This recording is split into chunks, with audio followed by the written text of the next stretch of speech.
Bueno, muy buenas noches para todos. Qué gusto saludarlos nuevamente en este maravilloso espacio que trae para ustedes la Escuela de Liderazgo Mental Force. Sean bienvenidos. Mi nombre es George Hernández, soy el CEO de la Escuela de Liderazgo Mental Force y les doy la bienvenida a ese quinto desafío Mental Force. Estoy con una invitada del grupo de la casa. Nos va a acompañar la doctora Milidia, que ya está por acá. Les invitamos a todos para que compartan este link y que este espacio sea de gran provecho para todos nosotros, un espacio que hemos creado como parte de nuestra responsabilidad social hacia todos los futuros psicólogos y ya profesionales graduados en esta hermosa carrera que hoy queremos compartir, al igual que todos los lunes. Doctora Milady, muy buenas noches, sea usted bienvenida a esta su casa, por supuesto. Doctora Milady, ¿nos escucha? Por aquí estoy. Claro que sí, George. Pues muy buenas noches. Estaba adelantándome un poquito a dejar este tema, que es un tema maravilloso que hoy traigo para cada uno de ustedes. Hoy, pues un gran honor estar en mi casa. Indiscutiblemente hoy, el quinto desafío. Y bueno, qué buena semana para iniciar con este tema tan bonito que nos apasiona.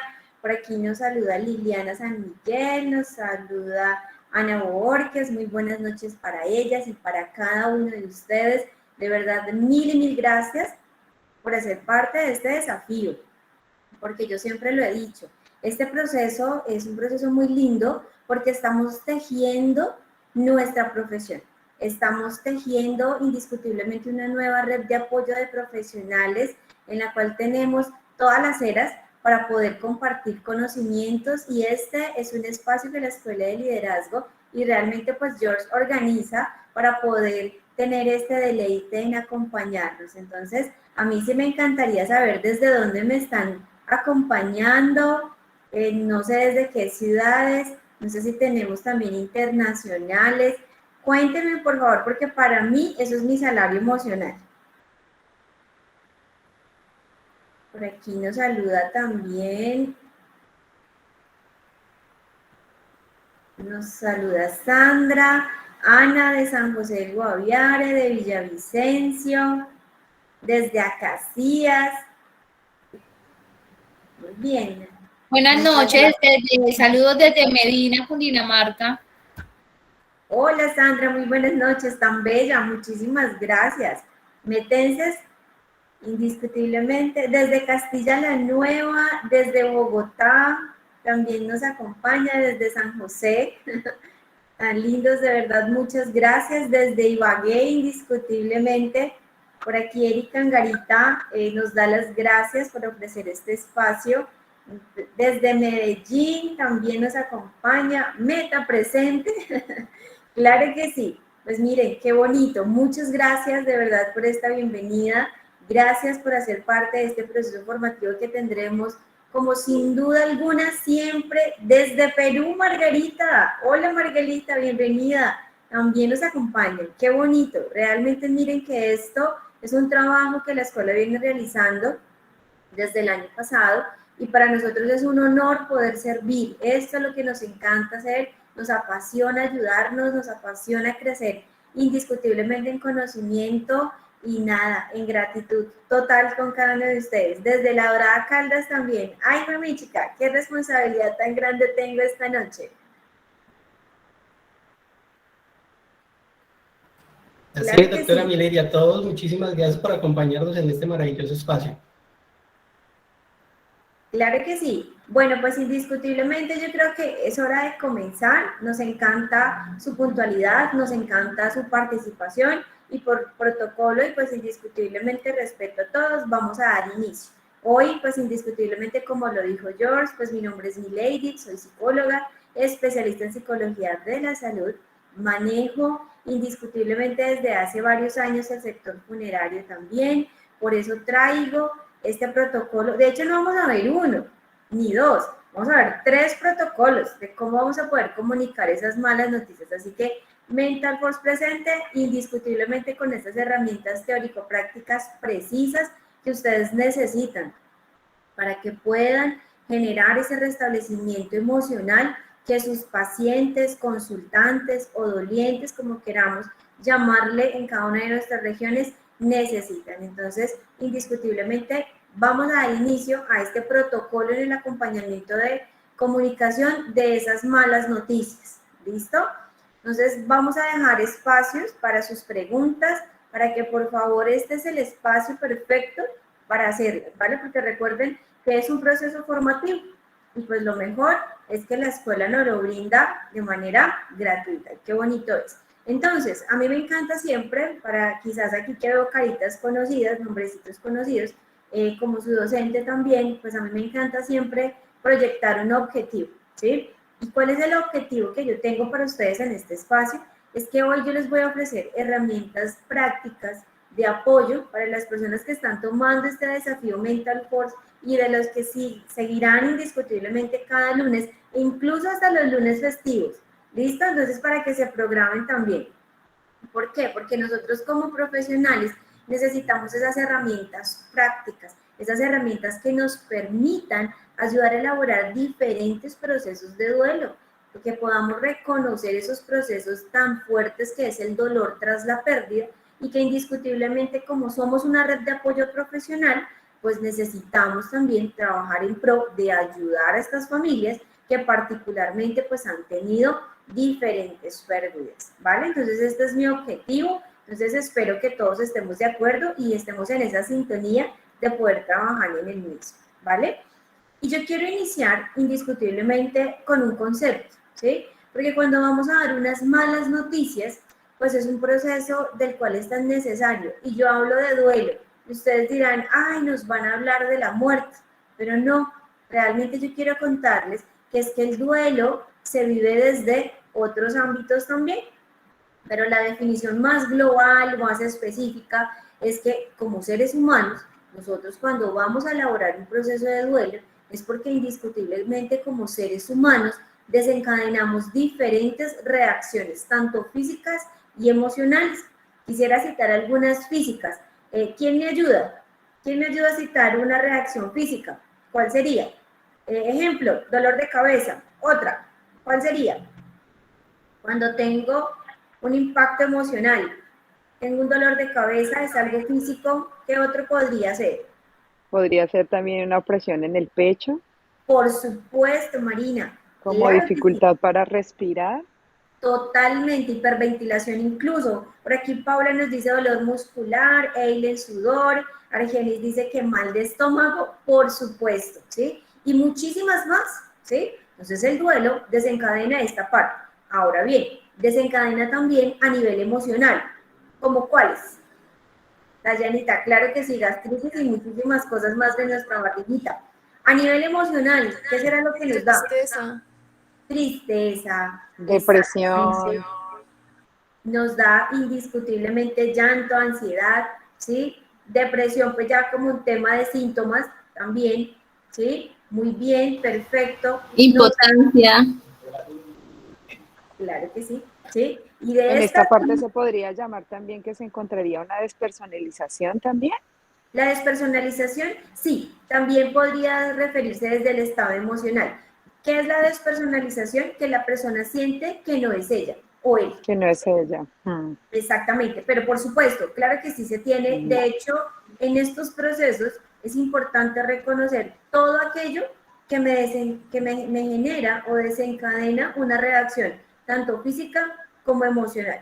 Cuando nosotros como profesionales tenemos claro esto, pues podemos recitar de una u otra manera, y aquí pues quiero hablarlo desde un pincelacito, que duelo no es solamente cuando yo estoy elaborando la pérdida de mi ser querido, ¿sí? ¿Por qué? Porque nosotros como psicólogos en nuestros procesos formativos, en los procesos que la escuela nos brinda, ¿sí? Nos han enseñado que existen diferentes tipos de duelo. Y aquí vamos a ver 7 tipos de duelo.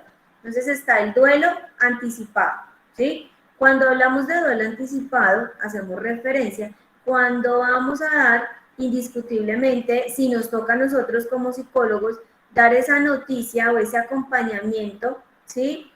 A una enfermedad catastrófica, a una enfermedad huérfana. Por lo general lo hace el médico especialista o nos llama para acompañar en el proceso. Entonces ahí ya estamos hablando decía antes de tener una elaboración de un proceso de muerte, ya estamos hablando de un duelo que hay que resolver.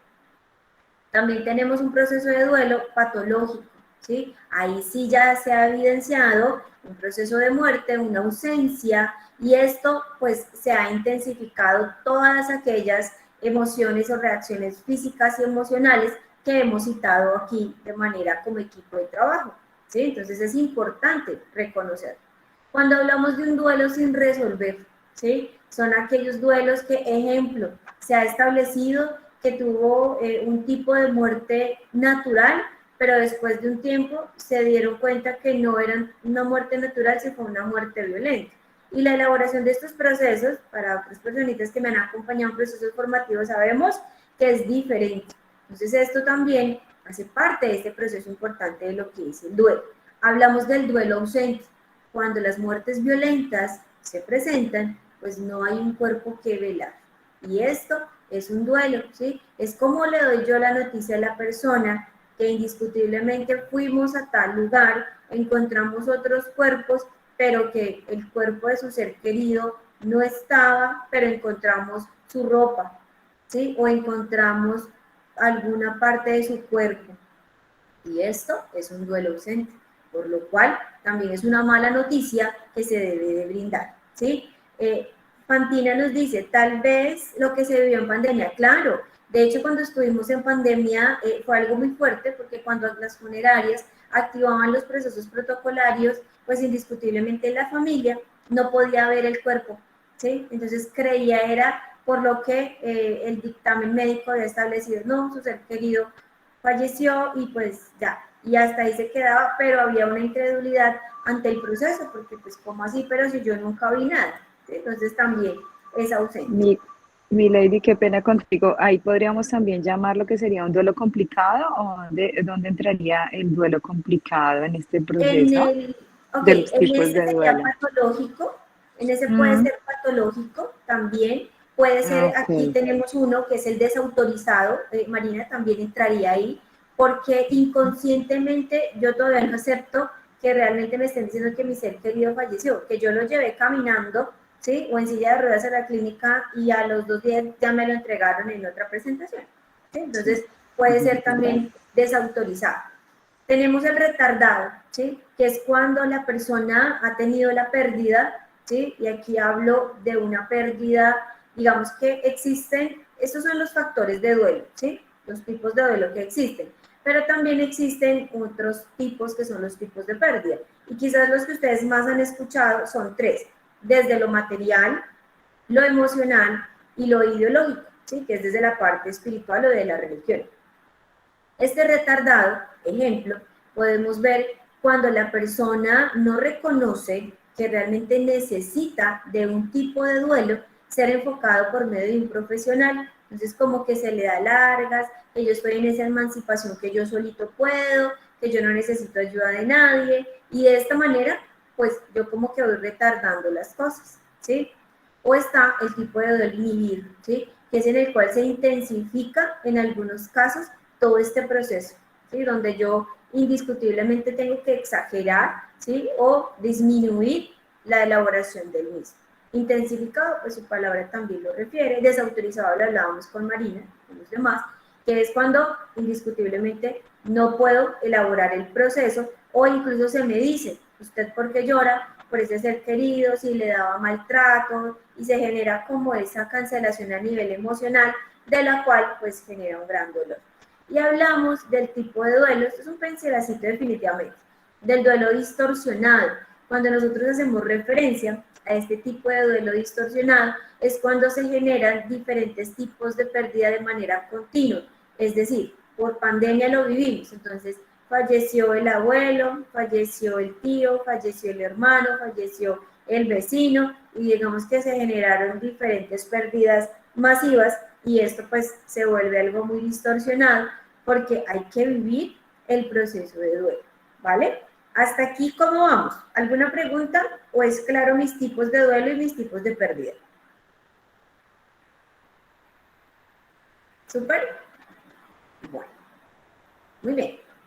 Entonces, es importante, chicos y chicas, y todos colegas míos, que nosotros como profesionales encontremos, ¿sí?, esa empatía, que podamos indiscutiblemente, nosotros como profesionales inicialmente, saltar las barreras del miedo, porque para nosotros también no es fácil. Para nosotros no es fácil hablar de duelo, hablar de patologías, para nosotros a veces no es fácil el término, digerir todavía muy bien el término de muerte, y esto indiscutiblemente genera un daño a nivel emocional para nosotros. Y si nosotros no hemos sanado quizás procesos, tipos de pérdida, como lo decía ahorita, materiales, ¿sí?, emocionales, ¿sí?, y ideológicos, pues es importante elaborarlos, porque ¿cuál va a ser mi lenguaje no verbal con mi paciente, con mi consultante, ¿sí?, o con mi sobreviviente? Es aquí la importancia que nosotros como red de apoyo Mental Force, indiscutiblemente, podamos tener esta empatía, que nos sigamos formando en esto, porque lo que el paciente necesita es ser escuchado y ofrecerle las herramientas prácticas desde un proceso totalmente empático, donde sus valores, donde sus derechos no sean vulnerados. Y desafortunadamente estamos en una cultura la cual tiene una gran idiosincrasia que hace que como que, pues falleció, pues sí, falleció. Y ya, si el doctor, no, qué pena, hicimos lo posible, pero pues no, falleció, se murió. Y ya, como que ya el profesional de la salud, pues como que se lavó las manos y dejó al doliente ahí. Entonces, ¿a dónde está la humanización? ¿Sí? Y es aquí cuando yo quiero invitarlos para que cada uno de nosotros identifiquemos cuál es nuestro diferencial también. Como sector salud, aquí estamos muchos, ¿sí? Pero ¿qué nos hace diferentes uno del otro? ¿Cuál es esa parte que nosotros queremos brindar? Como red de apoyo, somos profesionales y estamos aquí formándonos, pero ¿qué nos hace diferentes? ¿Cómo estoy sirviendo? ¿Cómo estoy acompañando a las familias para brindar estas noticias? Entonces, es importante reconocer que las barreras no las podemos permitir, porque esas barreras, pues finalmente hacen que el proceso se diluya y pues sea más difícil para el doliente. Por eso necesitamos reconocer que existe, ¿sí?, un proceso y un acompañamiento que necesitamos sí o sí tener en cuenta.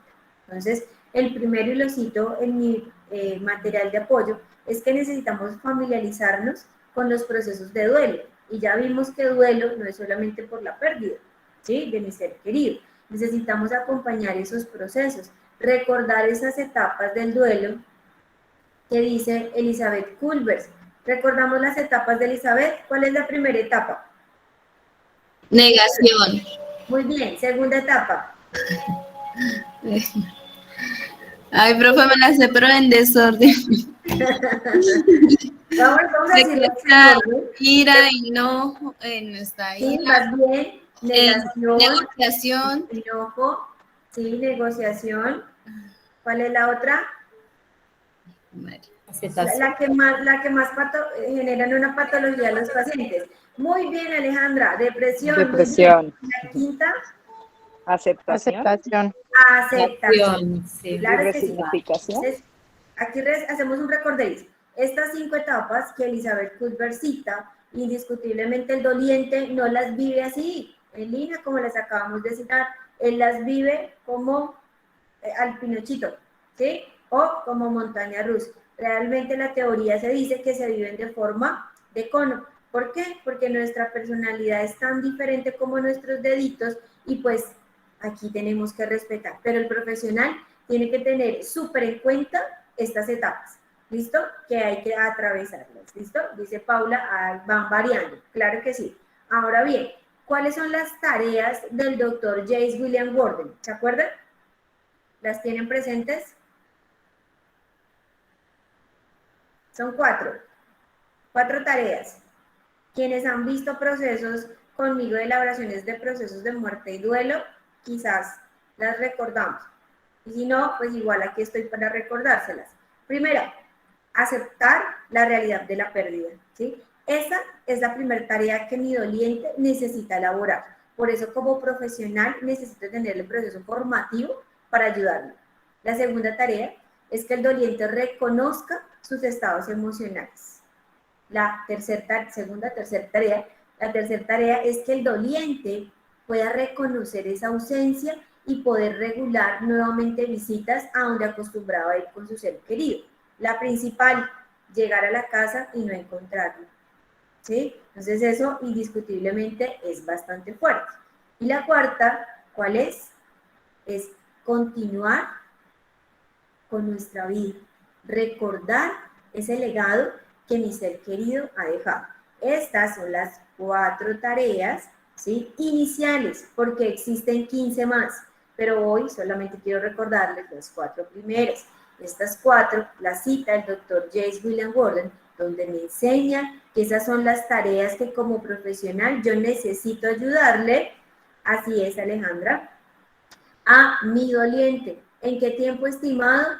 Puedes demorarte 6 meses, puedes demorarte 1 año en la elaboración, pero como profesional debes de tener como base, como fundamento, estos 2 teóricos, Elizabeth Culbers y el Dr. J. William Gordon, ¿vale? Para que lo tengamos súper en cuenta y podamos tener ese equilibrio que tanto se necesita. Segundo, es importantísimo, por aquí Alejandra me pregunta, perdón, un duelo normal, más o menos, ¿cuánto dura? Pues vuelvo y reitero, lo que pasa es que teóricamente se dice que puede ser 1 año, ¿sí? Pero esto según, depende del acompañamiento interdisciplinario, ¿sí?, de nosotros como profesionales.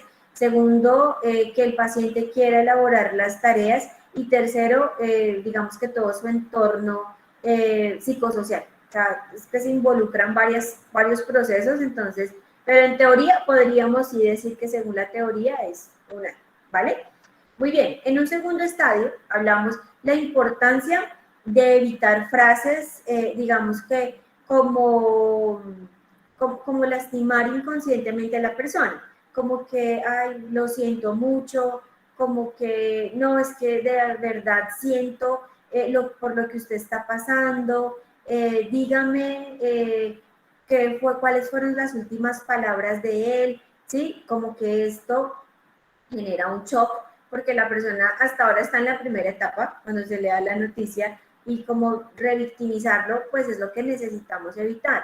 Recuerden que como chip siempre hemos tenido esto, decir sintiéndolo mucho, ¿no? Colegas, cambiémoslo en lo posible, es mi sugerencia, a otras palabras, como que, mira, disculpa, estoy aquí para ti, dime en qué te puedo servir, cómo te puedo colaborar, dime si hay alguna prioridad que necesitas que abordemos. Y aquí vamos muy de la mano, no sé, los que estuvimos hace 8 días, con también el espacio que nos dio el doctor William Sánchez desde San José del Guaviare, que nos hablaba de nuestros PAP, primeros auxilios psicológicos. Entonces también es importante que podamos aplicar en este escenario también esas palabras de manera muy precisa, ni utilizar disminutivos ni tampoco intensificar los procesos. Entonces es importante evitar este tipo como de cositas que lastiman a las personas. Es importante también en un tercer estadio evitar el tema de la automedicación, ¿sí? Muchos dolientes, vuelvo y reitero, según el tipo de pérdida material, ideológica o emocional, se automedican, ¿sí? Entonces van a la droguería y entonces la esencia floral, y aunque esto es homeopático, pero a veces se abusa de este tipo de cosas y finalmente no permiten que el profesional intervenga. Y recuerden que tarea principal que nosotros tenemos como psicólogos es desmentir eso que se dice culturalmente, que ir al psicólogo es porque, ¿qué? ¿Quién me quiere contar? Es porque están locos. Así es. Y venga, dígame de verdad, ¿quién ha escuchado en el DSM-5, ¿sí?, o en el CIE-10, paciente loco? ¿Alguien ha diagnosticado esto? Yo creo que no, ¿cierto? Entonces eso es indiscutiblemente falso, ¿sí? Nosotros como psicólogos necesitamos empezar a fortalecernos, y es que venir a psicoterapia es un acto de amor, ¿sí? Un acto de amor propio. Ahora que pasamos diciembre, festividades, todo el mundo enfocadísimo a todas esas cosas importantes de primera o segunda necesidad, como pues el alimento, la ropita, todo el exterior. Y si buenas, ¿el interior para cuándo? ¿Sí? Recuerden que nuestro inconsciente habla por nosotros por el lenguaje no verbal. Por eso es importantísimo asistir a psicoterapia. y como profesionales pues lo sabemos. Nosotros también vamos a psicoterapia, ¿cierto? Yo espero que sí. Entonces, indiscutiblemente la automedicación es algo que no ayuda. Eso hace que el proceso se pueda diluir y la persona pues como que no esté consciente. Sí, de hecho, uno de los protocolos que hablábamos hace 8 días para dar y poder aplicar los PAP es que la persona esté consciente, porque si la persona está inconsciente o dopada, pues difícilmente podremos acompañarle en este protocolo. ¿Válido? Es importante tener el contacto, ¿sí?, con la persona que necesita activación de la red de apoyo. Y recuerden que nosotros tenemos 3 redes de apoyo como seres humanos, desde la espiritualidad, desde la familia como primera red, segunda red, pues somos nosotros los profesionales y nosotros necesitamos activar estas redes de apoyo, ¿vale? ¿Con qué objetivo? Con el objetivo de, si nos toca derivar a otros compañeros de nuestra disciplina o de la rama de la salud para poder generar ese restablecimiento físico inicial o emocional que tanto necesita. Mari, muy buenas noches, bienvenida. ¿Cuál es tu pregunta? Muy buenas noches. Claro que sí, bienvenida. Muchas gracias. Acabé de entrar, entonces oprimí la manito, pero tranquila, la estoy escuchando. Continuaré y más adelante haré preguntas. Gracias. Ah, bueno, claro que sí, no te preocupes, es que tenías levantadita la manito y a mí me encanta escucharlos. Bueno, muy bien, puedes bajar. Bueno, entonces les contaba que indiscutiblemente necesitamos derivarnos como profesionales porque también tenemos que reconocer que en todos los campos no podemos aplicar, ¿sí? O sea, no podemos como que identificarnos que yo con todo puedo. No, para eso hay ramas de la psicología, ¿verdad? Entonces, ¿cuál fue la que más nos apasionó cuando estábamos en nuestro proceso formativo y cuál es la que estamos desarrollando el día de hoy? ¿Válido? Entonces, ayudar indiscutiblemente en esta red de apoyo como profesional y digamos que reconocer cuando no podemos es también algo importante. ¿Por qué? Porque necesitamos referir cuando las cosas son patológicas. Y cuando yo identifico que un duelo es patológico, es cuando mi paciente en sus patrones de sueño no están regulados, sus patrones de alimentación no están regulados, indiscutiblemente su interacción social es mínima. Esto, después de cierto tiempo, hablándolo después de 2 meses, pues es complicado y necesitamos acompañar a esta personita derivándola a las personas idóneas en los procesos. Quienes han tomado procesos formativos con nosotros y han realizado diplomados en la elaboración de procesos de muerte y duelo con la Escuela de Liderazgo, son personas que tienen un proceso formativo idóneo para poder ayudar. Y quienes no, pues invitadísimos para que puedan hacer parte de este proceso formativo también, ¿vale?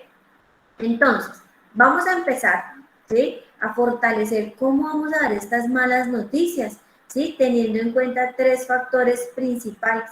Y es que la comunicación de estas malas noticias necesita, tener esa sensibilización, ¿sí? Necesitamos construir de una u otra manera que hay un malestar, pero que yo quiero construir es esa tranquilidad para mi doliente. Por ende, la tarea que tenemos como profesionales no es fácil, ¿sí? Porque tenemos nuestra carga emocional y si yo no la libero, pues imagínense cómo me voy a cargar con lo que mi paciente doliente o consultante sobreviviente está llevando.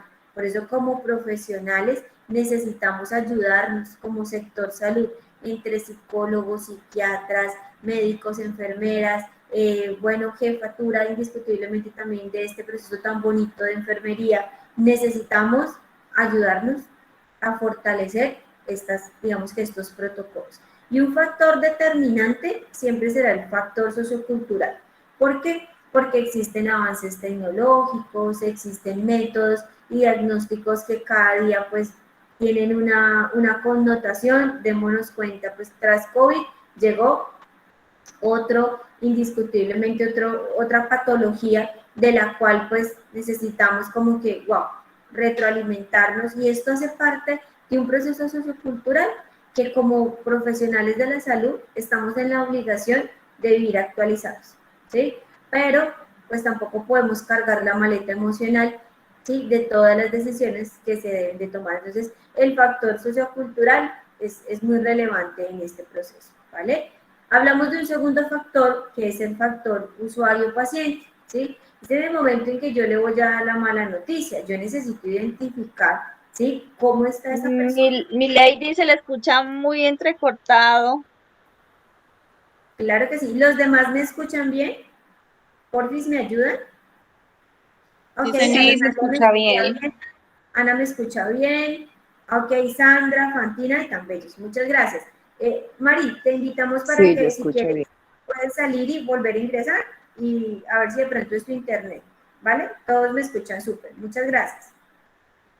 Entonces les contaba que el segundo factor es el factor usuario-paciente, ¿sí? Cuando nosotros vamos a dar esta mala noticia, pues en muchas ocasiones también se depende cuál es el impacto que va a tener él. Por eso necesito reconocer en qué lugar le voy a dar la noticia, porque a veces, ¿sí? Puede que el doliente lo asuma con una naturalidad, pero en otras se puede despertar una crisis emocional, ¿sí? Y el profesional, pues en ese momento como que, uy, ¿qué hago?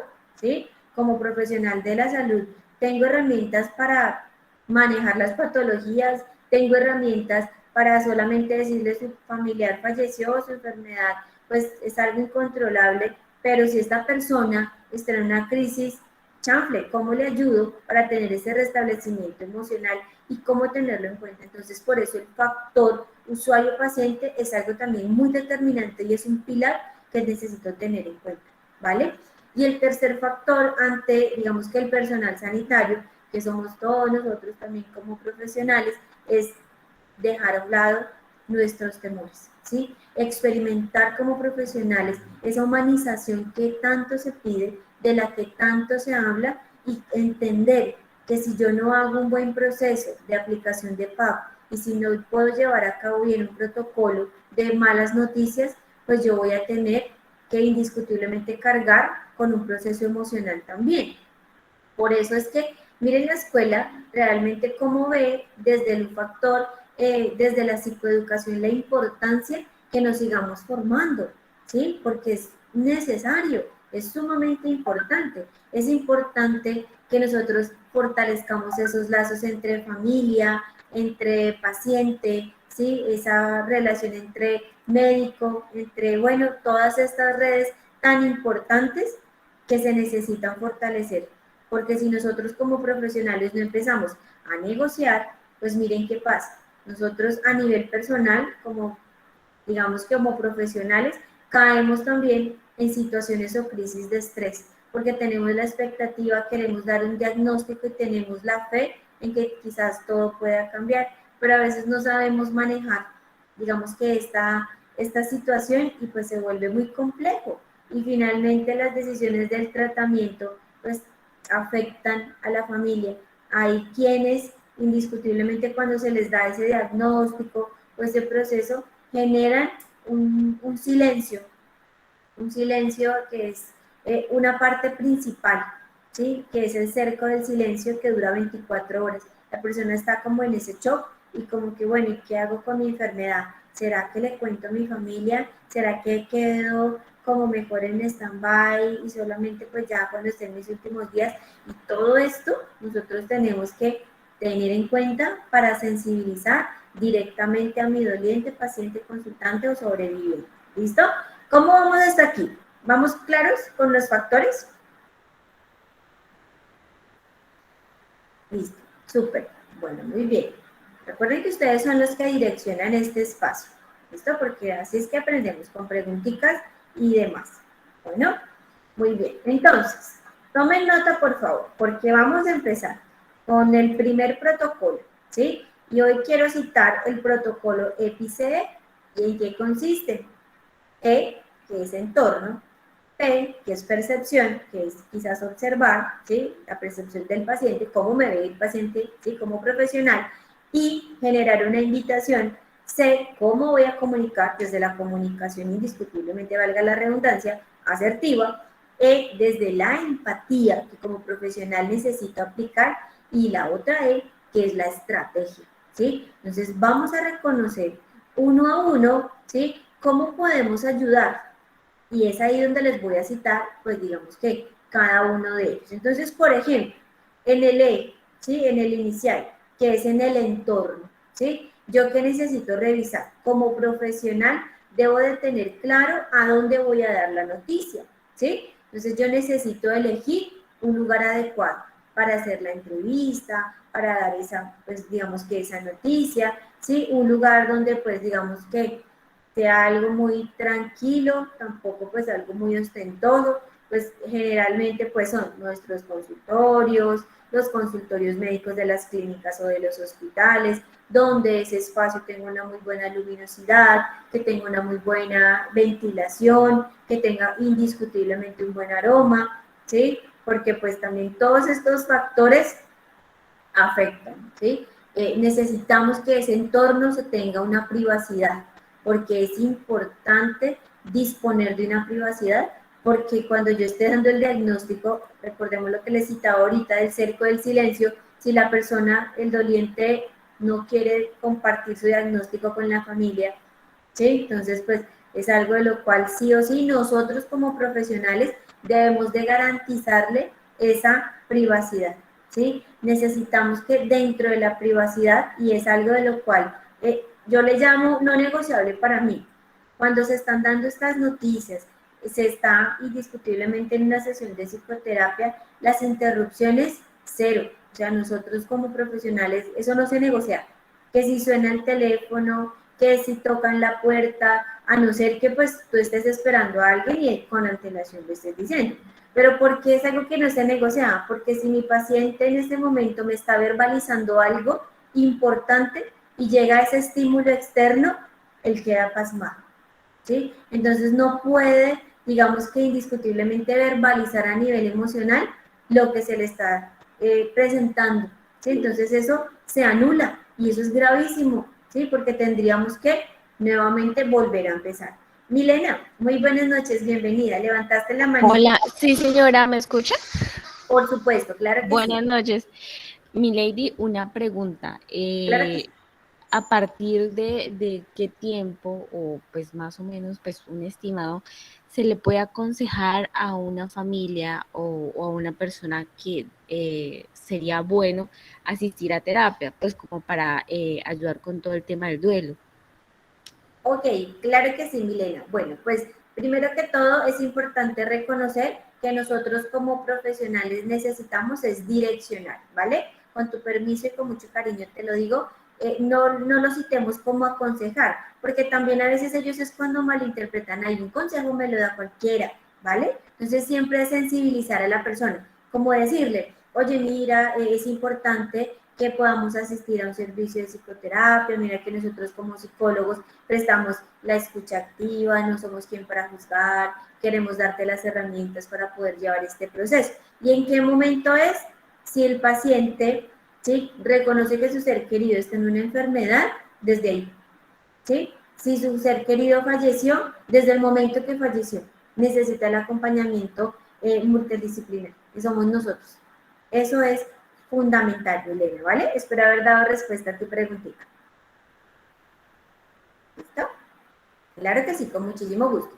Entonces, las interrupciones, eso es algo que yo quiero que es importante que no se negocie, ¿vale? Y tener el feeling con mi paciente, ¿sí? El conectar con mi paciente es importantísimo, ¿sí? Digamos que anteriormente, pues, hay quienes tomaban como abrazos, como tomar la mano, como quizás el hombro, ¿sí? No se malinterprete, porque pues finalmente esto es generar ese restablecimiento físico, ¿sí? Cuando nosotros nos caíamos o cuando nosotros como papás, cuando nuestros hijos se caen, finalmente, ¿qué hacemos?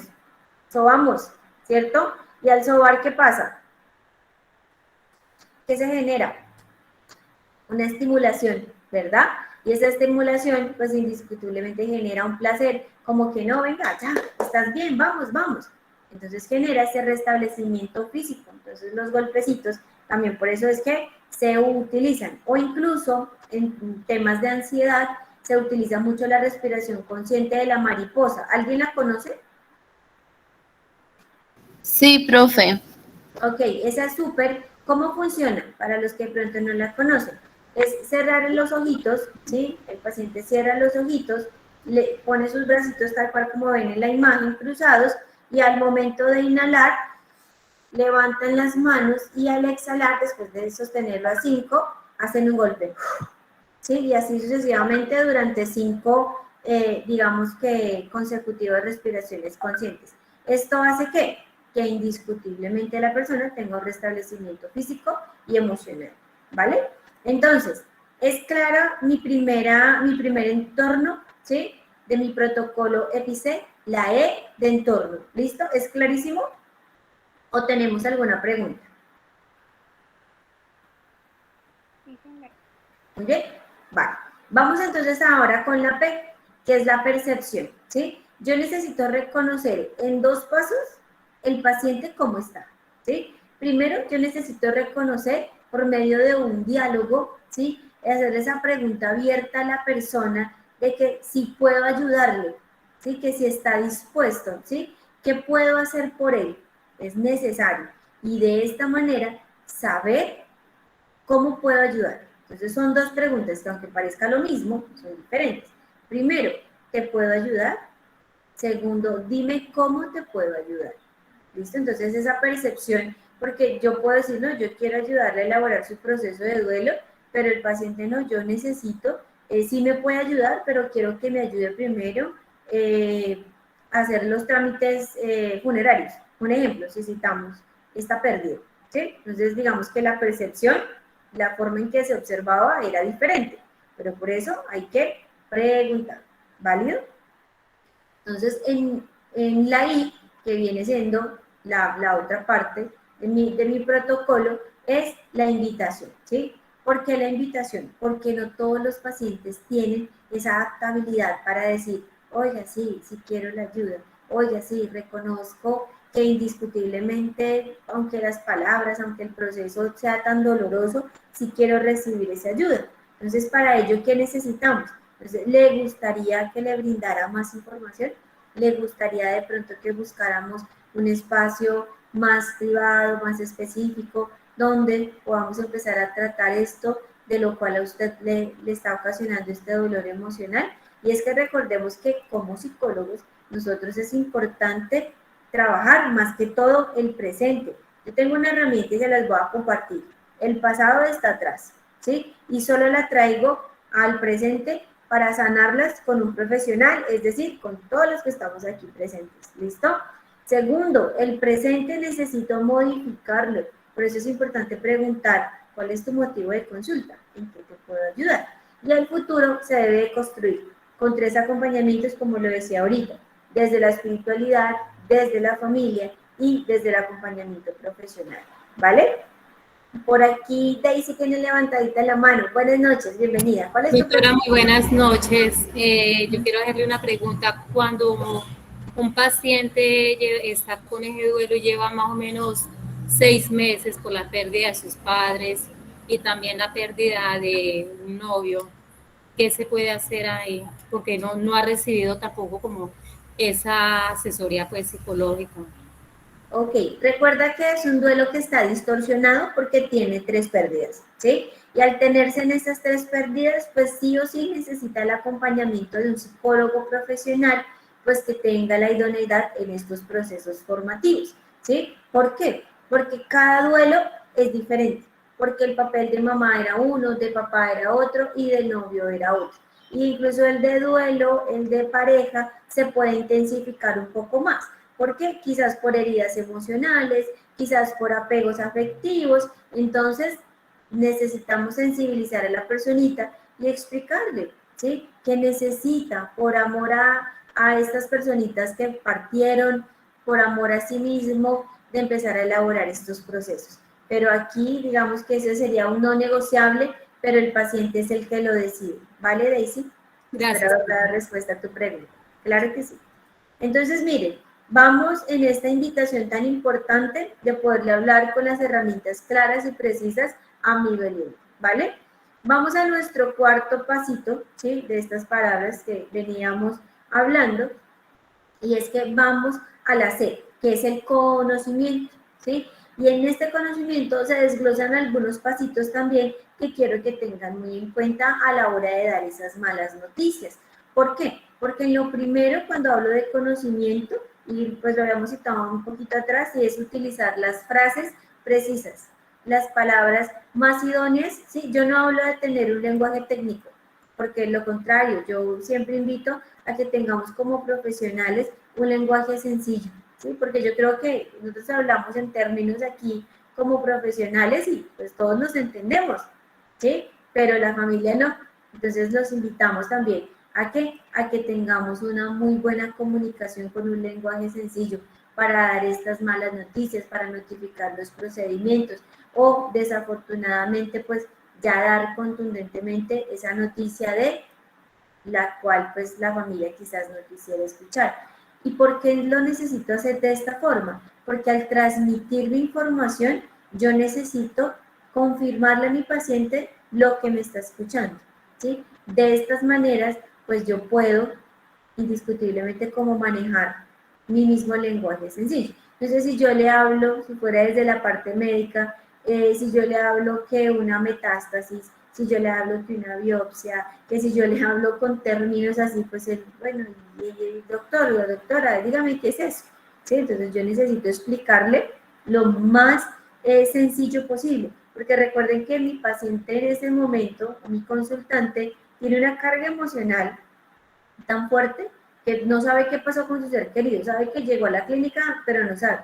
¿Sí? Entonces, por eso es importantísimo hablar desde ese lenguaje sencillo.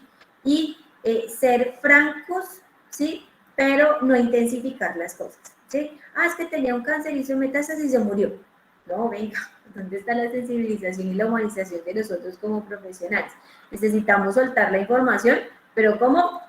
Poco a poco, paso a paso. ¿Listo? Entonces lo que vamos diciendo, bueno, usted tenía conocimiento que su ser querido tenía esta patología, lo que conocemos como enfermedad, tenía una enfermedad respiratoria. Sí, sí, yo sabía porque es que él fumaba mucho, no, es que él cocinaba con leña, no sé qué, y ahí poco a poco, y ya, ok, también como profesional me voy dando cuenta lo que él me está diciendo, y de esta manera puedo irle soltando gradualmente la información, ¿sí? ¿Para qué? Para poderle decir a esta personita cuáles son los objetivos o cuáles son, digamos, que los pasos a seguir en un control o bueno, lo que tengamos que tener como plan A, B o Z, como yo siempre lo digo. ¿Listo? Entonces, para tenerlo en cuenta. Hablamos de la empatía, también desde mi protocolo EPICET que les estoy citando. Y la empatía, pues recordemos que la empatía, pues eso es algo que ya creo que debería venir innato en nosotros, a lo que llamamos habilidades blandas, porque es que la empatía es, como palabra coloquial se dice, ponerme en los zapatos de la otra persona. Por aquí Fantina me dejó un mensajito, a ver, lo leemos. Dice, la humanización es una herramienta que hace parte de esos procesos. Claro que sí, pero mira que se habla mucho de ella, pero poco se practica. Y es aquí donde realmente nosotros como escuela le damos a ustedes este proceso formativo con ese objetivo, de que podamos humanizar, porque es que ya no es no tiene que verse como una obligación humanizar las cosas, hace parte de nuestra ética profesional, de nuestra responsabilidad social, también poder ser empáticos y poder brindar estos protocolos y todas estas herramientas de restablecimiento físico y emocional que el doliente necesita. Por eso, sin embargo, para repasar, ¿cómo puedo tener empatía? Pues yo necesito identificar primero las emociones de mi paciente, consultante, doliente, sobreviviente, ¿sí? Necesito reconocer a nivel físico también cómo está. Necesito identificar cuál de esta emoción normalmente a él le genera, digamos que alguna pregunta, le genera algo como que esa incertidumbre, ¿sí? Antes de dar, digamos que toda la información, yo necesito la empatía, sí o sí. Por aquí me levantan la manito. No, me parece escuchar.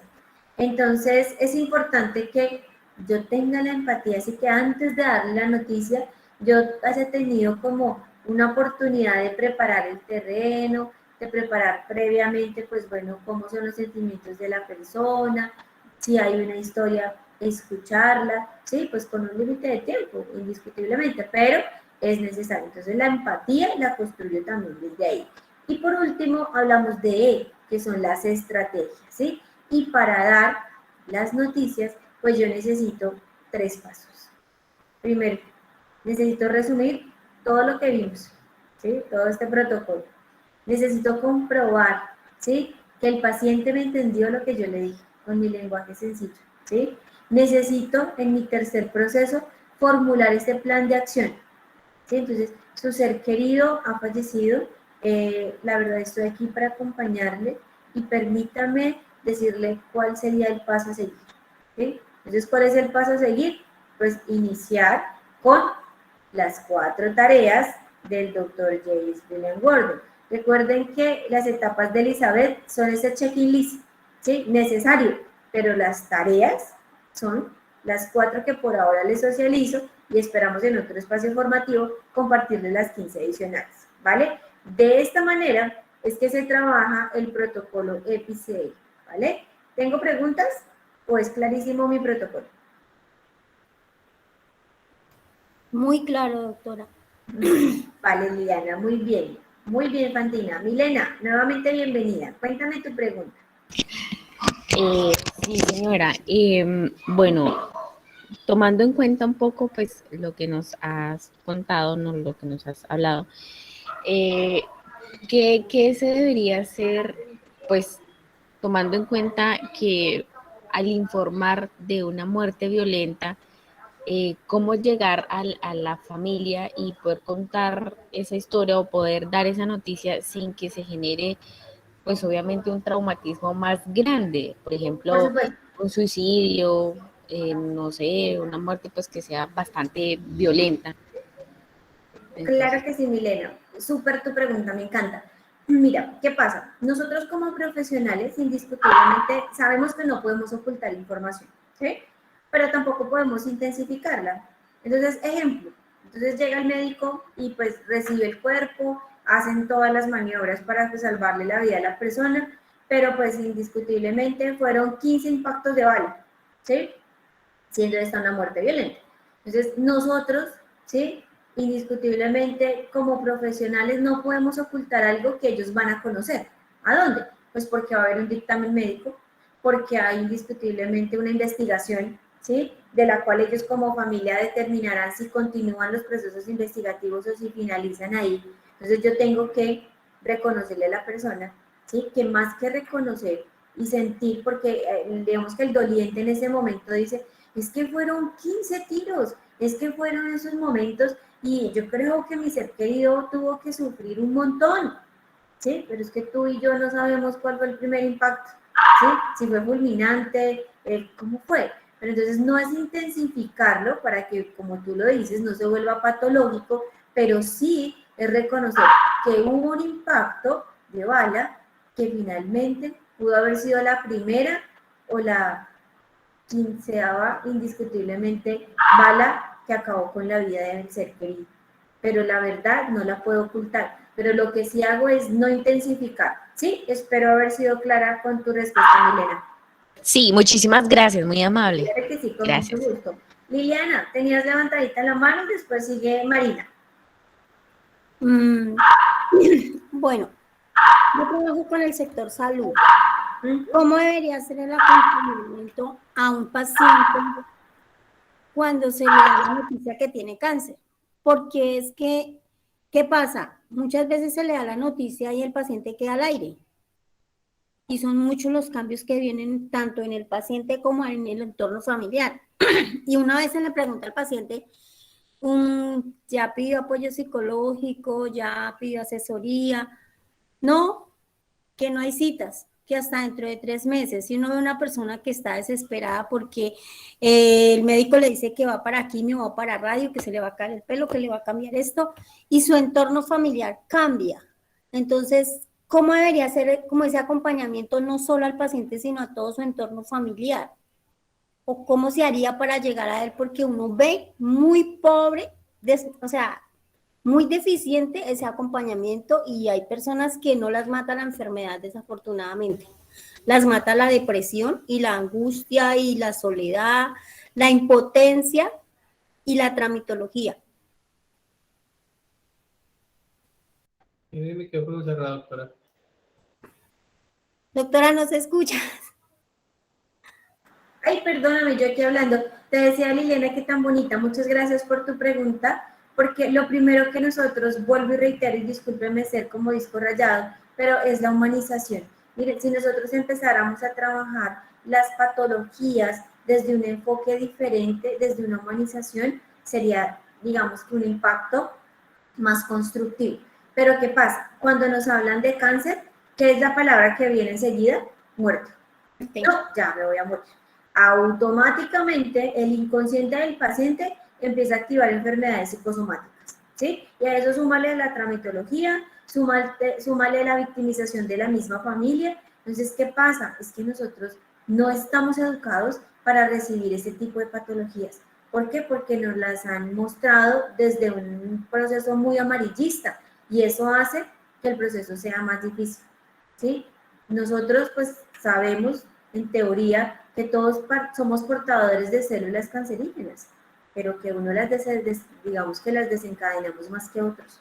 Pero aquí lo importante es la familia, que la familia como red de apoyo primaria sea quien exija, ¿sí?, el acompañamiento profesional y que nosotros como profesionales también exijamos a los sectores donde podemos laborar y podemos generar ese diferencial. ¿Se acuerdan del diferencial que yo les pedí al inicio que cuál era? Pues este es uno de ellos. Es decir, oiga, nosotros tenemos una ética, hagamos campañas, venga, hagamos esto, hagamos live, hagamos miles de cosas para ayudarle a las personas a entender que el cáncer automáticamente se diagnostica, ya no es que yo esté llamando la muerte, porque ojo, recordemos que la muerte no llega, la muerte está con nosotros desde ese primer momento que fuimos concebidos en el vientre de nuestra mamita, y a partir de ahí, lo que llega en la vida son enfermedades, ¿sí?, patologías o muchísimas cosas, desde un resfriado en adelante. Entonces, desde esta manera, Liliana, creería yo que podemos ayudar. Trabajando en equipo, sería. Espero haberte dado respuesta a tu preguntita, ¿vale? Jacqueline, Sí, ¿tienes levantadita la mano? Te escuchamos, bienvenida. Hola, buenas noches para todos. Muy buenas noches. Una preguntita. Se ha tratado como el tema de darle la información a un adulto, pero me llama como la atención de cómo informarle a un niño o a un adolescente una noticia pues de muerte. Claro En los tres casos como suicidio, o sea que la persona se quitó la vida, o ya sea pues la muerte natural, y por bala, o sea, pues que la mataron. Me llama la atención de cómo informarle o tratar a un niño o adolescente en ese caso. Claro que sí, perfecto. Jacqueline, pues mira, la forma en la que se le da la noticia a un menor, niño o niña, adolescente, pues es una forma en la que tampoco yo le voy a ocultar la verdad. Sí, yo voy a hablar con esa sinceridad, pero ojo y oído, yo no le voy a dar detalles, a diferencia del adulto, porque el adulto es el que hace el trámite administrativo, entonces él sí sabe. El menor, pues ¿quién debe dar la noticia? Papá, mamá o tutor responsable. ¿Por qué? Porque el niño sabe que estas tres personitas que son fundamentales en su vida le han enseñado a no decir mentiras. Entonces, si falleció papá y mamá es la que tiene que dar la información, pues mamá con acompañamiento profesional, que sería lo ideal, pero pues como carecemos de este proceso, pues entonces automáticamente, ¿sí?, mamá le dice al hijo, mi vida, amor, ¿sí?, quiero contarte que papá estaba en un lugar quizás que era muy peligroso, ¿sí?, y pues recibió un impacto de bala, ¿sí? Yo no le voy a decir que recibió los 15 impactos de bala. Entonces, y esto pues nosotros sabemos que es una muerte, pues es una muerte violenta, que pues se está viviendo en ese lugar, y bueno, como intentar no maquillar, pero tampoco intensificar el proceso, ¿sí? De esta manera es que se debe dar la noticia y quien acompaña, el profesional. Entonces, la mamá soltó la noticia y el profesional está pendiente para aplicar los pagos. ¿Vale, Jacqueline? Espero haber dado respuesta a tu pregunta. Muchas gracias. Claro que sí. Marina, discúlpame, tú seguías, pero aquí estás, aquí No, estás. no, tranquila, mi lady. No, pues primero que todo agradecerles en este espacio tan bonito. Creo que nosotros como profesionales de psicología, en unirnos en estos temas tan importantes que se viven en el día a día, creo que es lo mejor que podemos hacer, es acompañar en estos procesos. Y pues desde de pronto mi experiencia un poquito en estas noticias, que de lo que decía Jacqueline, que a veces nos confrontan con una realidad y decimos, bueno, ¿qué hacemos en este momento? Desde mi experiencia, lo que tú dices es muy cierto, Lady. Y también los niños tienen una forma de normalizar un poco la muerte mejor que nosotros los adultos. Entonces, a veces es tan bonito en los procesos de, lo llamo bonito entre comillas, pues que pues las enfermedades no son bonitas, pero también es aprender a entender ese proceso de enfermedad en un niño o en darle una mala noticia a un niño, que a veces los temores los cargamos nosotros los adultos, que a veces nosotros los adultos cargamos con más temores y nos inundamos del temor y cuando acompañamos, como tú dices, el papá y la mamá, nosotros como psicólogos guiamos a ese papito, a esa mamá a dar la noticia, a veces el niño la normaliza de una forma tan fluida que el miedo era de pronto de nosotros. Y de verdad que, mi lady, muy lindo este espacio, de verdad que te felicito. Creo que es primera vez que estoy en estos espacios, pero me parece muy gratificante que podamos de verdad fortalecernos en este tema. Me encanta este tema, amo los cuidados paliativos, el proceso de duelo, de resignificación, de a veces de normalización también de la muerte y te felicito por este proceso tan bonito. Ay, tan bonita, de verdad, muchas, muchas gracias por este salario emocional que me dan. A mí me apasiona servir, a mí me apasiona estar acompañándolos en estos procesos.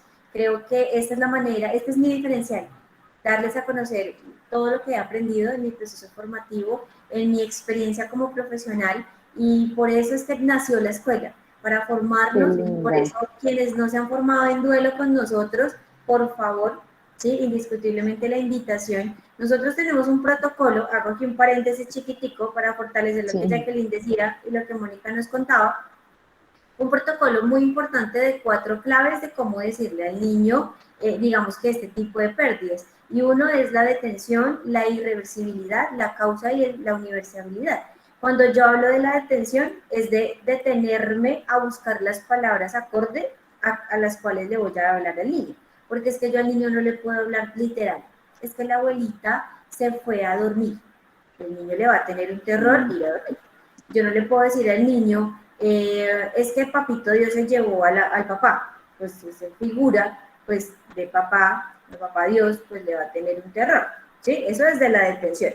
Desde la irreversibilidad, entender de que la muerte es como si yo a mi plantita no le doy agüita y no le doy pues sol, pues ella va a morir. Y los niños, como tú lo dices, Mónica, ellos indiscutiblemente saben, Marina, perdóname, ellos saben indiscutiblemente que es cierto.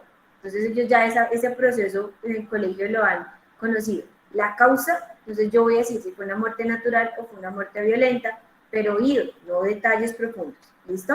Y cuando hablo de la universalidad, hablo de esa referencia en que pasó aquí en Colombia, ¿sí? De qué pasa en España, en Estados Unidos, en Argentina, ¿sí? En Perú, pero pasa en todos estos procesos, ¿vale? Entonces, de esta manera, nuestros chiquiticos, también hay protocolos para ellos que la escuela ha creado en este proceso formativo, ¿vale? Voy a leer aquí 2 preguntitas que me tenían, discúlpenme. Por aquí me dice Eileen Alejandra, lo increíble es que ese factor extra se vale cuando ya se, ok, bueno, ya habíamos hablado por aquí. Lo ideal es que el familiar sea quien dé la noticia, ¿cierto? Ok, listo, ya, discúlpenme, pero es que pensé que tenía algo por ahí al pendiente. Por aquí tengo a Judith. Bienvenida, Judith. ¿Cuál es tu pregunta? Gracias, buenas noches. ¿Sí me escuchas bien? Claro que sí, te Bueno, escuchamos. tengo una pregunta. Efectivamente, cuando es una muerte por causa natural, una enfermedad o por una muerte violenta, bueno, tú explicabas más o menos, pero ¿cómo uno decirle a unos papitos, mamá o papá, que su hijo ha sido víctima producto de una violación y eso desencadenó que pues el niño estuviera mal o por X o Y motivo, el niño es el que muere? ¿Cómo uno explicar? Porque uno muchas veces dice, es que el ciclo de la vida, es que pues ya estaba viejito, pero ¿cómo uno explicarle a los papás efectivamente que es el niño el que murió? Ah, ok, ya, me estaba yendo por otro lado. Ok, listo, vale. Pues mira, indiscutiblemente los papás de antemano ya tienen una información, ¿sí? Tienen una información previa de que su hijo tuvo un accidente o tiene una enfermedad catastrófica, ¿sí? Entonces, al momento de dar esa noticia, pues lo primero que yo tengo que recordar es mi protocolo de PCE, ¿sí? Recuerda, el entorno, cómo ellos ven la enfermedad de su hijo, cómo la llevaron a cabo, ¿sí? Invitarlos, ¿sí? A que nosotros como profesionales queremos ayudarles y que queremos comunicarlo desde nuestra esencia empática, desde nuestra idoneidad, que su hijo, ¿sí? Ha partido de este mundo terrenal, ¿sí? O sea, eso es sumamente importante. ¿Y cómo le digo? ¿Sí? Entonces, pues, una sugerencia puede ser como que papá y mamá, es importante que hoy estemos unidos más que nunca. Ustedes como familia y me uno como equipo de trabajo para que juntos podamos llevar esta gran pérdida. ¿Sí? Cuando yo ya digo pérdida, ¿qué pasa ahí? Pues la mamá, ¿sí? O el papá, pues va a empezar a llorar o desgarrará sus vestiduras. Y ahí aplico mis papas. Y a partir de ahí, pues ya empiezo a mirar el escenario de cómo puedo seguirle ayudando, ¿vale? Angie, espero con este ejemplo haber dado respuesta a tu preguntita, ¿vale? Sí, señora, gracias. Bueno, claro que sí. Bueno, continuemos, porque hay harta tela que cortar todavía. Entonces, tenemos claro nuestro primer protocolo. Mari, ¿tienes levantadita la mano? Sí, sí, señora, buenas noches. ¿Cómo estás? Cuéntanos. Mi lady, es que mira, yo trabajo con comunidad indígena y nosotros trabajamos muchísimo el enfoque diferencial, respetando todo lo que es el constructo sociocultural. Aquí, bueno, aquí se presenta muchísimo el tema del suicidio y hace 3 días el chico se colgó, quien lo identifica, el primer impacto, quien ve el cuerpo colgado es la esposa y detrás de ella vienen sus 2 hijos, uno de 13 años y uno de 8 años, corriendo detrás de su madre, quien también identifica el cuerpo colgado. Acá pues el mecanismo que manejan mucho las personas es el amarre, el colgarse. Entonces eso ha sido un esquema, un patrón repetitivo en muchas de las comunidades indígenas. Nosotros fuimos a hacer la intervención psicosocial, psicoemocional, pero entonces conociendo de que ellos fueron las primeras personas que tuvieron el impacto y todos tuvieron que llamar a la policía y el CTI y demás. Ahora el niño de 13 años entiende la situación, pero el niño de 8 años no la normaliza. Él sigue con su fantasía de ideología de niño y decir que su padre va a volver, que cuando va a salir del hospital. Bueno, nosotros tenemos acá 3 personas que aparte que tuvieron un duelo, que nadie les comunicó, sino que ellos mismos tuvieron el impacto. Con el niño estamos haciendo un acompañamiento psicológico, tanto educativo como familiar, pero al niño no se le ha comunicado, o sea, aunque él ya vio el cuerpo, él sigue en su fantasía de que su padre va a volver. A él no lo hemos intervenido para darle manejo, entonces quería compartirte como muy rápido esa situación ya que estamos en este espacio, ¿qué nos podría, por favor, orientar? Claro que sí, Mari, pues es un reto interesante y me uno a él. Pues indiscutiblemente sí es muy triste la noticia y mucho más desde el enfoque cultural que se lleva. Entonces, pues aquí lo que necesitamos es trabajar desde la psicoeducación. Evidentemente el niño mayor pues tiene un estrés postraumático a esa imagen. Con él puedes trabajar la conceptualización de quizás si él conocía parte de la historia de su familiar, si mantenía solo, cómo eran sus estados emocionales y reconocer si ya era algo que él como que de pronto lo había referido, que no quiero vivir más, estoy aburrido con mi vida, ¿sí? Porque recuerden que cuando existe una idea suicida, pues esa se lleva a cabo, ¿sí? Entonces como que bueno, tener en cuenta desde ahí y podríamos, entre comillas, porque no conozco la historia, decir que digamos que este suicidio pues indiscutiblemente fue a causa de una enfermedad mental, ¿sí? Por ahí me metería yo, ¿sí? Quizás, pero ya según la narración. Y con el pequeñito hay que conceptualizar un poco más qué es la muerte. Yo te invito para que pudieras tener material formativo para los niños, ¿sí? Digamos que pues, en nuestros procesos formativos de duelo tenemos una profesional pues, muy buena en el cual pues, hablamos del duelo de niños y manejamos ese material. ¿Para qué? Para que puedas indiscutiblemente como que sensibilizarlo a él también. Utiliza mucho el tema de las plantas, de los animales, como para que él comprenda el término de muerte, porque a 8 años él ya debería de tener esa conceptualización. ¿Sí? El tema es que pues entendemos en la parte cultural, ¿sí? Y que todos lo vemos desde una manera diferente. Y por ahí iniciaría mi primer paso, sería mi primer intervención. Eso te podría decir, Mari. Espero haberte dado una pequeña lucecita, ¿vale? Porque muchas sesiones vas a necesitar, eso sí. ¿Qué necesitas? Frecuencia, compromiso, dedicación, elaboración de tareas, ¿sí? Y en varios protocolos para ayudar a la familia.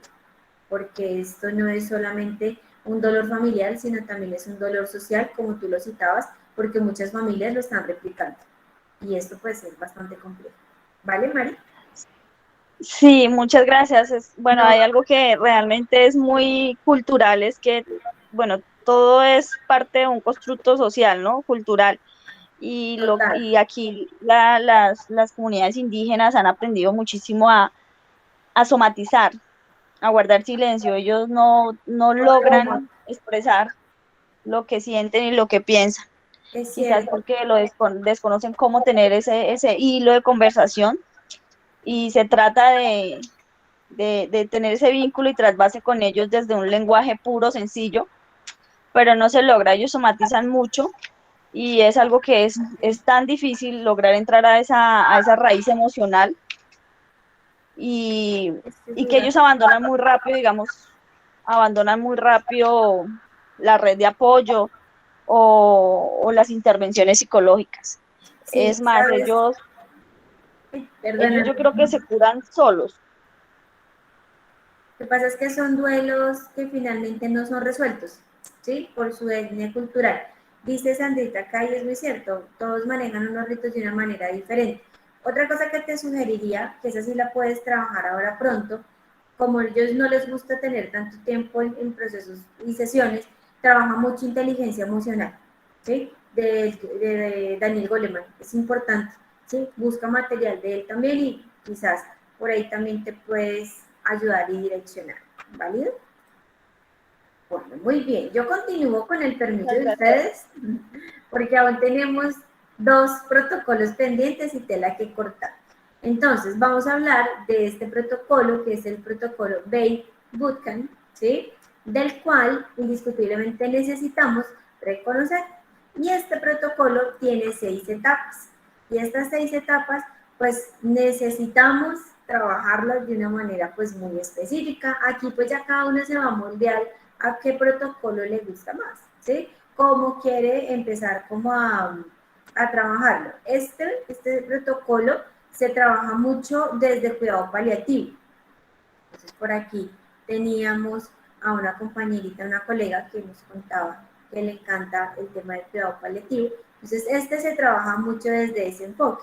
¿Por qué? Porque nosotros tenemos, digamos que tenemos que abarcar desde la patología, desde su entorno social, sociocultural, toda la parte psicoemocional también. Entonces, digamos que se trabajan varios enfoques e incluso desde la espiritualidad. Entonces, aquí vamos a citar cómo se puede llevar a trabajar con estas 6 etapas. Entonces, en la primera etapa, siendo esta pues una etapa totalmente pues importante y fundamental, y la primera es la entrevista, ¿sí? Las malas noticias pues causan a nivel emocional pues indiscutiblemente una tristeza profunda, esta impotencia de que bueno, ¿qué puedo hacer? ¿Cómo puedo planificar? ¿Por qué hice? ¿Por qué mi culpa? Bueno, digamos que aquí lo necesario es preparar la entrevista, ¿sí? Y nosotros como profesionales tener claro mi protocolo ABCD y necesario para activar mis redes de apoyo. Primarias, que es la familia, y secundarias, pues que somos nosotros los profesionales. Ahí se incluye muchísimo pues el lenguaje verbal, el lenguaje no verbal, en el cual necesitamos evitar las interrupciones, como lo es el celular, como que ingrese una persona sin tocar y tener ese espacio totalmente pues en privado. ¿Listo? Entonces, esa es la primera etapa, como la preparación de la entrevista, ¿vale? La segunda etapa habla de qué sabe el paciente. Entonces ahí vengo con preguntas muy específicas. Bueno, cuéntame cómo estás tú. No, Bueno, cuéntame qué noticias te han brindado de tu familiar. ¿Sí? Entonces, preguntas donde pues son abiertas. Entonces él me va a narrar, no, sí, mira, esto me dijeron, es que, y me empieza quizás a dar la noción de la gravedad del caso o de lo que está pasando. Bueno, y cuéntame, ¿tú qué piensas frente a esto? La familia que ha dicho, no, tú. ¿Listo? Y ahí llevo mi segunda etapa. Mi tercera etapa de este protocolo, pues, ¿qué quieres saber? ¿Sí? Como profesional, yo tengo una información. Cuéntame qué quieres saber. Entonces, ya le di la noticia que falleció su ser querido, pero cuéntame qué más, en qué te puedo servir. ¿Quieres alguna otra información? Sí, yo quiero saber de qué murió, sé que es una muerte violenta, pero ¿qué pasó? Ok, entonces pues, sí, mire, pasó esto y esto. Entonces, no, pero ¿cómo así que murió naturalmente? Yo no entiendo qué es eso. Sí, entonces, bueno, pues, mire, es que una enfermedad, la enfermedad que a él le habían diagnosticado era esto, ¿sí? Y yo le voy a dar como un resumen un poquito global, algo pues muy periférico, no le voy a dar todos los detalles de la patología, porque pues en ese momento, pues creo que no me va a entender al 100%. ¿Vale?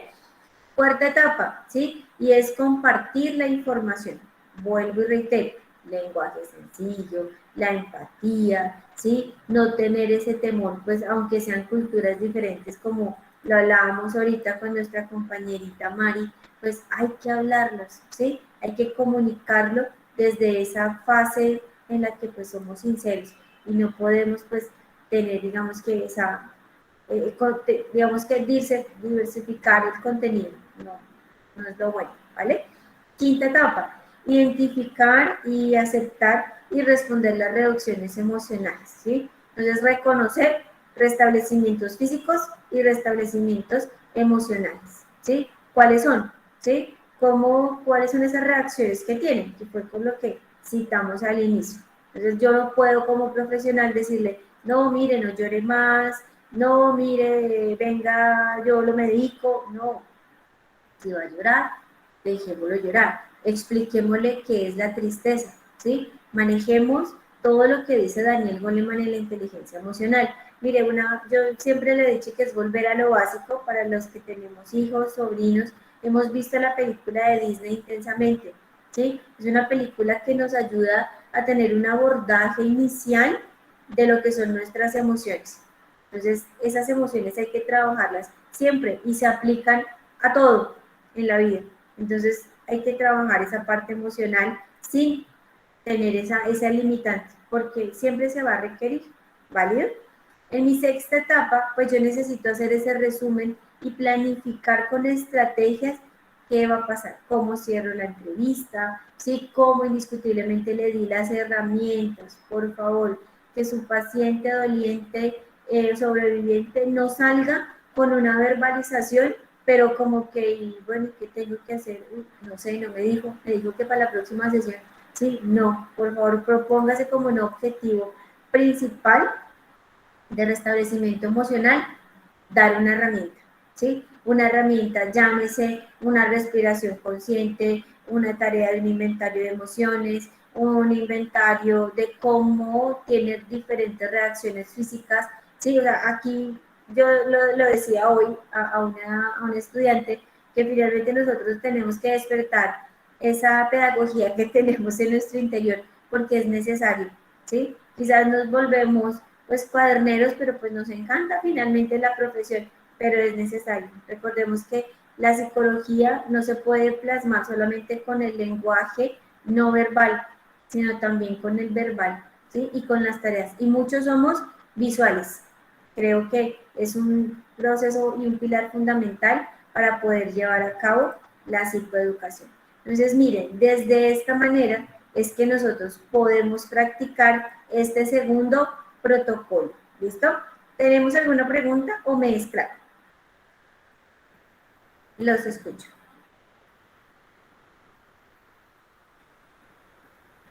Profe, cuando hablas de inventarios, ¿qué tipo de inventarios, por ejemplo? Claro que sí. Cuando yo hablo de inventarios de emociones, es por ejemplo que la persona diariamente escriba su estado emocional. Está feliz, está triste, tiene miedo, tiene desagrado o está enojado y que se pregunte por qué. Algo de lo que nosotros tenemos que generar una sensibilización es que todos, ejemplo, los que estamos acá, somos adultos, ¿cierto? O hay algún menor de edad, no creería.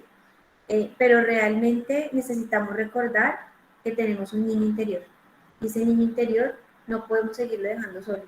Ese es lo que nos hace nuestra vida también diferente y cambia la monotonía. Entonces, cuando éramos niños nos preguntábamos, ¿y por qué? ¿Y para qué? ¿Y cómo así? ¿Y yo quiero aprender? Entonces, ese niño interior, ¿sí?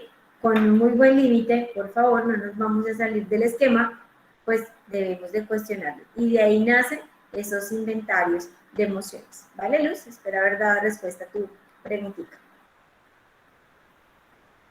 ¿Listo? Bueno, y voy para mi tercero y último protocolo, que es el protocolo de Bennett y Allison, ¿sí? Y en este protocolo, por aquí me levantan la manito, Luz, que muchas gracias. Claro que sí. En este protocolo, ¿alguien lo había escuchado en algún momento? De pronto, ¿alguien me había escuchado este protocolo? ¿No? Bueno. No. No se preocupen. Pues miren que en este protocolo pues también tenemos otros pasos de los cuales sí o sí pues necesitamos aplicar, considerando que este protocolo de Bennett y Allison brindar esa mala noticia, pues como vimos los protocolos anteriores es complicado, ¿sí? Y la mayoría de nuestros pacientes pues son muy sensibles, son muy emocionales, pues su familia pues no tiene la información o la teoría de cómo sobrellevar la noticia. Los médicos, pues ellos han estudiado para manejar los cuerpos, ¿sí? Para generar restablecimientos físicos y pues poco el tema emocional. Entonces a veces se les sale la situación de manos de ellos, pero pues que no se preocupen, que estamos nosotros para ayudarnos como equipo interdisciplinario del sector salud. Entonces digamos que en este protocolo lo que se busca es tener esa sensibilización, tener esa humanización que tanto buscamos, pero considerando que lo vamos a hacer con herramientas prácticas, donde la brecha de dar la noticia no se haga más difícil, sino lo contrario, que yo pueda tener la claridad de cómo ayudar. Entonces, lo primero, y como lo vimos en los otros protocolos, es la preparación de la entrevista, ¿sí? ¿Cómo voy a comenzar la entrevista? Si yo como profesional ya tengo el diagnóstico de esa enfermedad catastrófica, o si el médico me llamó y me dijo, no, mire, hicimos todo lo posible, pero definitivamente falleció la persona, ok, yo ya tengo, ¿sí? La noticia. Entonces yo tengo que preparar la entrevista, yo necesito conocer la historia, ¿sí? Para poderle ayudarla al familiar, ¿vale? Entonces, en el segundo paso, que es la clarificación de esas mismas historias, pues yo necesito tener una estrategia, ¿sí? Yo necesito conocer en la familia quién era el pilar, si era el fallecido o si hay otra personita que genera pilar Y si no lo está, identificar quién genera autoridad en la familia. ¿Para qué? Para poder tener ese afrontamiento de la noticia, porque como lo reitero, pues es bastante doloroso, pero necesitamos a alguien que tenga ese pilar. En mi tercer proceso, pues necesito entregar la mala noticia, sosteniendo claro la historia de qué fue lo que pasó y tener claridad de una respuesta. Yo tengo que autoconcientizarme de que me van a preguntar esta vida y la otra, ¿sí? De qué pasó y por qué y tú. Se activa ese niño interior, ¿sí? Y discutir cuando es un tema de diagnósticos, ¿sí? Y o cuando el qué hacer. Entonces, en este protocolo y en los anteriores, pues recuerden, citar al doctor J. William Gordon con esas 4 tareas siempre serán necesarias. Recordémoslas por última vez. Primero, aceptar la realidad de la pérdida. Segunda tarea es reconocer mis emociones, inteligencia emocional. Tercera tarea, tener esa adaptabilidad, a reconocer que cuando llegue a casa o esos espacios donde mi ser querido ya no está, pues cómo lo voy a gestionar.